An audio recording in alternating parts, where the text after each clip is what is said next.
जगद्गुरू तुकाराम महाराजांच्या चरणी लीन होऊन आपण सरळ तुकाराम महाराजांची माफी मागतोय, कारण आपण त्यांची बघताय वारकरी संप्रदायाला मानणारे.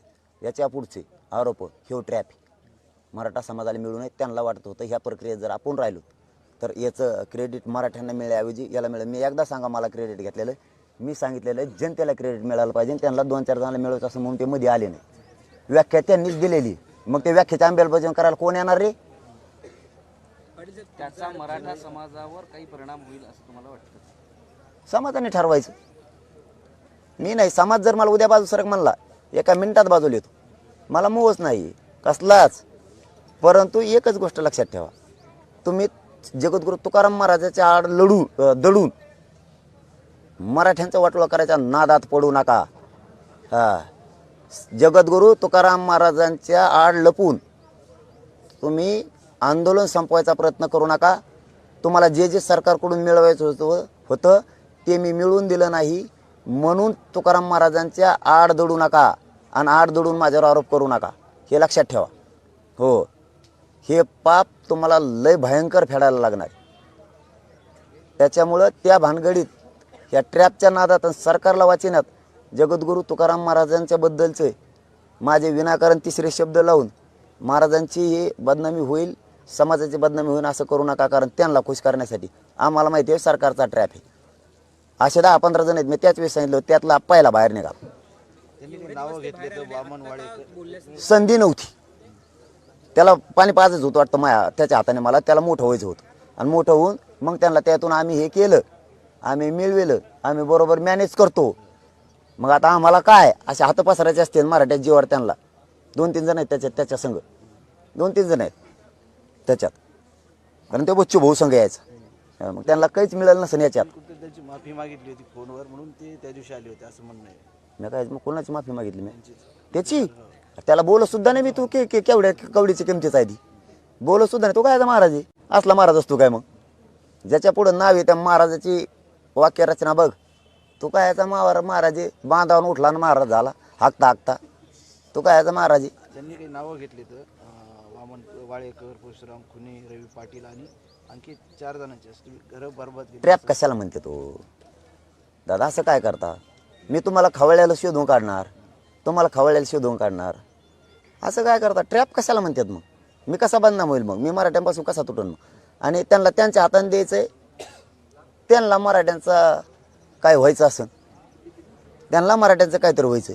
आता मराठी यांना हागून चिरीत नाहीत, कारण यांच्या नियती ह्या असल्यात उघड्या पड्या. माझ्या हाताने पाणी पाजत होतं त्याला, मग मी मोठा झालो असतो हे असा. आणि मग तो मोठा झाला म्हणजे तो ज्या नेत्या संगीत होता तो नेता मोठा झाला असता. आणि त्याच्या शिंदे साहेबाचा एक प्रवक्ता आहे. हे ट्रॅप होता प्रत्येकाच्या मागं. आणि यांना विचारा ना कोण कोणाचं वाटोळं करतंय. तू काय नाव घेतो, तू काय सापडितो? मला हे जवळ आले, हे ते माझ्यावर झालेला आरोप महत्वाचे नाहीत माझ्यासाठी. हे होणारच होते, फक्त हे रॅलीच्या अगोदर 2-4 दिवस होणार होते. पाटील साहेब, तुमच्यावरचे आरोप झाले ते फार तुमच्या लेखीपर्यंत गेले. त्यांनी असं म्हटलंय की जरांगेंची मुलगी म्हणते माझ्या बापाच्या देव पाया पडेल, म्हणजे इतका बघा बरं, मुलांमध्ये सुद्धा आहे असं ते म्हणतात. तुमच्या मुलांपर्यंत त्याचे ट्रॅप मी म्हणलं तुम्हाला हे होणारच आहे. जेव्हा आता घरापर्यंत गेला ह्यो खरंच महाराज असू शकतो का भोंदू?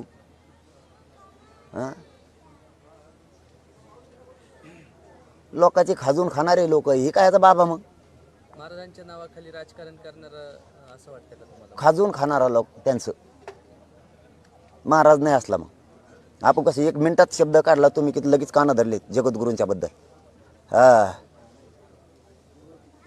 प्रायचित सुद्धा करीन तुकाराम महाराजांसाठी. हो, 1 दिवसाचं मौन धरून प्रायचित सुद्धा करीन. हे सगळ्या स्वारींच्या अंमलबजावणी तुकाराम महाराजांसाठी काही पण जगद्गुरू तुकाराम महाराजांसाठी काही पण. फक्त त्यावेळेस मात्र गेला असन हे मोठ्या मनानं मी मान्य करतोय की ती परिस्थिती भयान असते.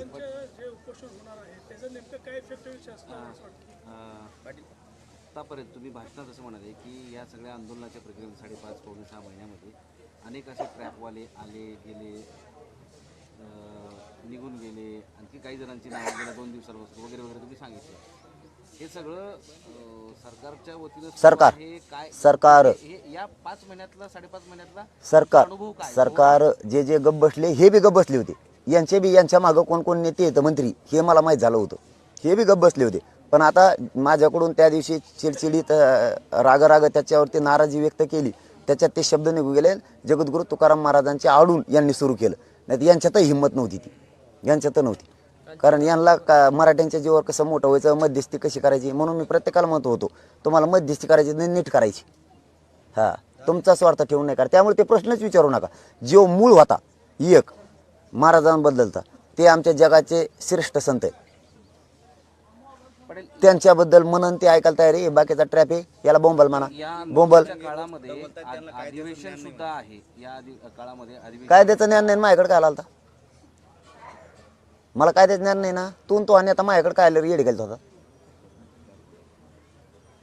मी नांदेडून यायला आलो तर केच पोत आडे आली, येऊ नको म्हणलं इकडं. दुसऱ्या दिवशी तुम्हाला सभेत यायचं होतं आमच्या, आम्ही येऊ दिलं नाही. बीडच्या पत्रकार सुद्धा याला साक्षीदार आहेत. मला ते काढायचं नाही आहे. मी जर काढलं ना, त्यांच्यासुद्धा शूटिंग घेते. नेत्या संग येत होता ना, वही बागला गुतून कुत्र्यासारखा पळत होता ना मागं मागं. तू नेत्याच्या मागं सगळ्या रेकॉर्डिंग घेतात आमच्याजवळ सुद्धा. आम्हाला त्या भानगडीत नाही पडायचं. हे मराठ्यांना आता मिळायला लागलंय, तो विषयच आता काढू नका. फक्त तुकाराम महाराजांच्या बद्दलचा मला अत्यंत वाईट वाटतंय, त्याबद्दल अत्यंत. हां, मी तोंडात सुद्धा मारून घेतो महाराजांबद्दल, कारण ती त्या चिडचिडीत गेली असेल. त्यामुळे त्याचे प्रश्न आता विचारू नका, तो करणारच, कारण त्याला दिलेलं आहे. त्याला आता तो ठेका दिलेला आहे. बघा मग असे जर प्रवचनकार असले तर जनता कशी सुधरल? त्याला माय हातानं पाणी प्यायचं होतं आणि त्याला बाबा व्हायचं होतं, आणि कोणाला आणखीन एक जणाला मंत्री करायचं होतं. आणि मग त्या प्रवक्त्याला आणखीन त्याचं डोंगून दुतू ह्यो, आणि ह्यो झाला बाबा, हे खाजीतून खातोय. याच्याबद्दल मला आजपासून प्रश्न विचारू नका. याला जितके मीडियावर बसवायचं तितकं. मला एवढंच कळलं फक्त, आणि तुम्हाला सुद्धा, तुम्ही लय चतुर लोक हो. तुम्हाला एवढं सांगतो, ज्याला फेसबुक विचारित नाही त्याला डायरेक्ट तुमच्या हेड ऑफिसने उचललं कसं काय? याचा अर्थ याच्या पाठीमागे सरकारचं एक मोठा ट्रॅप उभा आहे. एका मिनिटात त्याला लाईव्ह घेतलं. पण मराठा संपवायला निघू नको, जगद्गुरू तुकाराम महाराजांच्या आडून संपवायला निघू नको, आणि लेकरांपर्यंत जाऊ नको. तुला सुद्धा लेकर आहेत, लक्षात ठेव. तुला सुद्धा लेकर आहेत, लक्षात ठेव.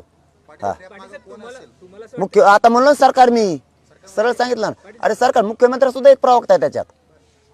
तुम्हाला असं वाटतं की पहिल्यापासून अशी कुठली माणसं तुमच्यामध्ये बोलली गेली होती सरकारकडनं की काय चाललं? आणखीन 19, 20, 21 जण आहेत. त्यातले पहिला बाहेर निघाले, सगळे दबले होते. मला माहित झालं ते काय काय करणार आहेत. काय काय तर रॅलीत येणार होते नुसते, आणि बोललो नाही म्हणून नाराज होऊन प्रेस घेणार होती. प्रेसची एक मिनिट प्रेसची तयारी केली ती. मी जर त्यांना रॅलीत नाही बोललो तर बोललो बी तरी ते म्हणणार होते बाहेर जाऊन, त्याने आम्हाला किंमत दिली नाही, बोललो नाहीत आम्ही इतकं केलं, आम्ही इतके दिवस भोगलं, तितके दिवस भोगलं. याच्यातला ह्यो दुसरा ट्रॅप आहे. मध्ये एक झालाय, आता ते कोणाच्याच आठवणीत नाही म्हणून मी बी नाही आठवणीत. एक झालाय फेसबुकवर व्हिडिओ टाकून, झालाय बी. पण त्या दिवसच्या प्रेसला त्याला जाताच नाही आलं. त्या दिवशी सुद्धा अशीच लाईव्ह प्रेस तयार करून ठेवली होती. मग आता काही जणांची रॅलीत मी नाही बोललो म्हणून जायचं आणि सांगायचं आम्ही इतके दिवस काम केलं, हे बोललाच नाही, आम्हाला इज्जतच नाही दिली, किंमतच नाही दिली, आमचं ऐकतच नाही, त्याचंच ओढितो. खरं आहे ना. मग मी हेकेखोरपणा आहे, मी ओढितो समाजासाठी हेकेखोर आहे मी. यांचं म्हणणं सगळ्याला गुंडळून धरावं, सांभाळून तू चोळेव ना, मी नाही. मी हेकेखोर नाही, मी समाजाकडून खोटं नाही बोलत. नाही, ते मुद्दाम सांगणं आता गरजेचं आहे की मी समाजाकडूनच आहे, समाजासाठी हेकेखोर आहे, मी समाजासाठी कट्टर आहे, मी समाजाकडूनच वाढणार, तुमच्या स्वार्थासाठी नाही वाढणार. फक्त जगद्गुरू तुकाराम महाराजांच्या आडून सरकारचा ट्रॅप चालू नको, लक्षात ठेव. सरकारचा ट्रॅप चालू नको. मी तर आता पुरा झुकलोय जगद्गुरू तुकाराम महाराजांच्या समोर, आणि सगळ्या स्वारीची अंमलबजावणी झाल्यानंतर मी लोटांगण घालील तिथं. काय लहानपण नाही आहे मला, कारण आम्ही शिष्य लोक आहेत त्यांचे, वारकरी संप्रदायाचे. या आंदोलनाच्या काळामध्ये अधिवेशन आहे अर्थसंकल्पीय, आणि ते 5 दिवसाचं असणार आहे. 26 पासून सुरू होतं. तर तुमचं काय म्हणणं आहे की या अधिवेशनामध्ये हा विषय चर्चेला आधी जावा, किंवा त्याच्यात पहिल्या दिवशी किती तारखेपासून आहे? 26 फेब्रुवारीपासून नियोजित अर्थसंकल्पीय अधिवेशन आहे. नाही, आता ते नाही आमच्या हातात, ते त्यांच्याच हातात आहे. हे होतं हातात आमच्या. आम्हाला वाटलं होतं गोरगरीब मराठ्यामुळं अधिवेशन घेतलं, याच्यात घेतील सगळ्या सोयऱ्यांची अंमलबजावणी करतील, नाही केली. आता त्याच्यात घेतील कशावर? त्यामुळे आम्ही सुरू केलं 24 पासून आता लढायला गोरगरीब मराठ्यांनी, गोरगरिबांच्या मराठ्यांसाठी. फक्त सरकारने लक्षात ठेवा, ट्रॅप बंद करा. आणखीन जड जाईल तुम्हाला. ट्रॅप बंद करा. हे चाललेले याच्या अगोदर एक टाकलाय, तो मोडला, तो दुसरा टाकलाय, बंद करा. आणखीन 16-17 आहेत तुमचे ट्रॅप आम्हाला माहिती आहेत. तुम्ही हे बंद करा. आणखीन समाजाचा रोज जास्त सरकारवर घेऊ नका. सरकार यांना मायाजाळात अडकवते गोड गोड बोलून आणि आमिष दाखवते आणि त्या आमिषाच्या पोटी तुम्ही बोलतात पण तुमच्या एक ध्यानात नाही. खूप दिवसानंतर मराठा एक झाला आणि मराठ्याला मिळालंय. मराठ्याला नुसतं भुलीत नाही मी, मराठ्याला मिळालंय सुद्धा 1.25 कोटीपर्यंत आरक्षण. हा तुमच्यासारखं नाही. त्यामुळं त्यांचं ऐकून जातीचं वाटोळं करू नको आणि जातीचं रोस्तुयावर सुद्धा घेऊ नको. याच्यानंतर ते कोण आहे बावलटकर काय त्या बावलटकर बाबाला इथून पुढं मी उत्तर सुद्धा देणार नाही. तुला काय बॉम्बलायचं तर बॉम्बल, जे बॉम्बलाय ते बॉम्बल. पाटील, राज्यव्यापी आंदोलनाची धग देशात सगळीकडे जाईल असं तुम्ही बोलताना म्हणाले की देशाची नाचक्की, आपल्या राज्याची नाचक्की पण होईल, कारण वृद्ध माणसंसुद्धा अन्नत्याग आंदोलन करतायत नातवांसाठी, उपोषण करतात वगैरे. या आंदोलनाची धग म्हणजे अंतरवलीच्या आंदोलनाची धग राज्यभर गेल्या 5 महिन्यामध्ये पसरली होती. आता या आंदोलनाची धग ही देशभर पसरेल असं तुम्हाला म्हणतो? राज्यभर, फक्त लाल किल्ल्याजवळची संसद सुद्धा दखल घेईल असा त्याचा अर्थ आहे. जबरदस्त दखल घेईल. एवढं मोठं आंदोलन ते राहणार आहे आणि स्वतःच्या नातवाच्या नातीच्या लेकीबाळीच्या न्यायासाठी आजोबा आजीसुद्धा उठायला लागलेत.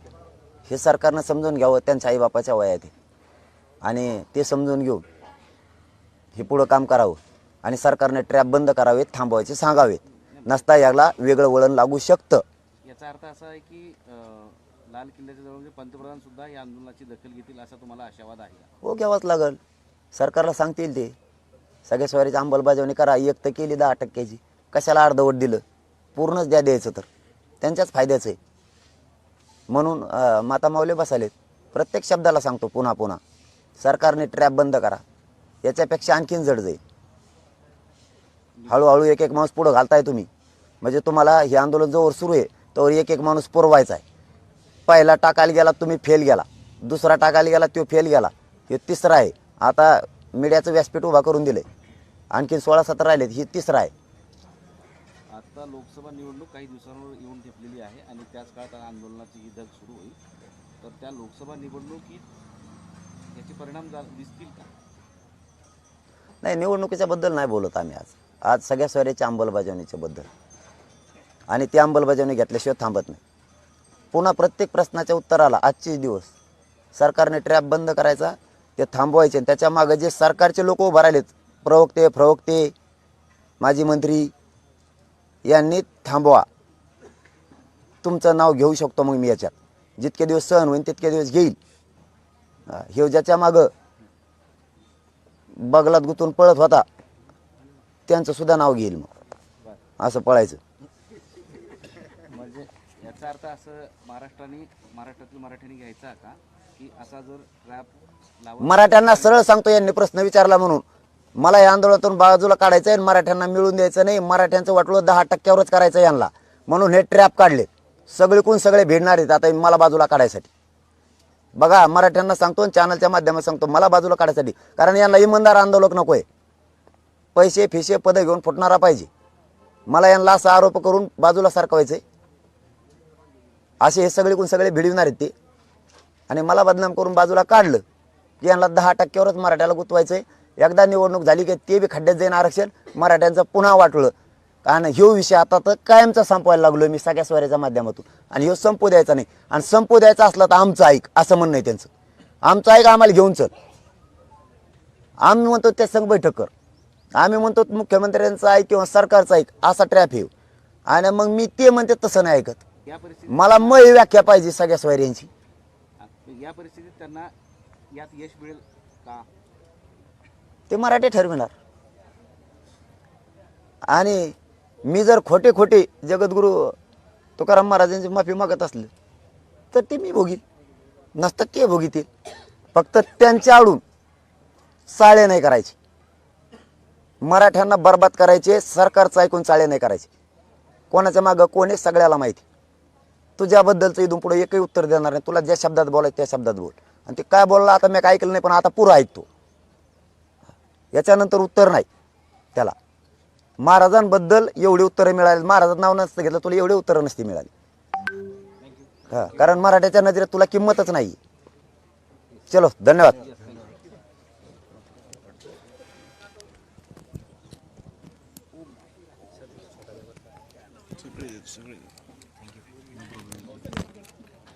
कोणतं कोणाचं आहे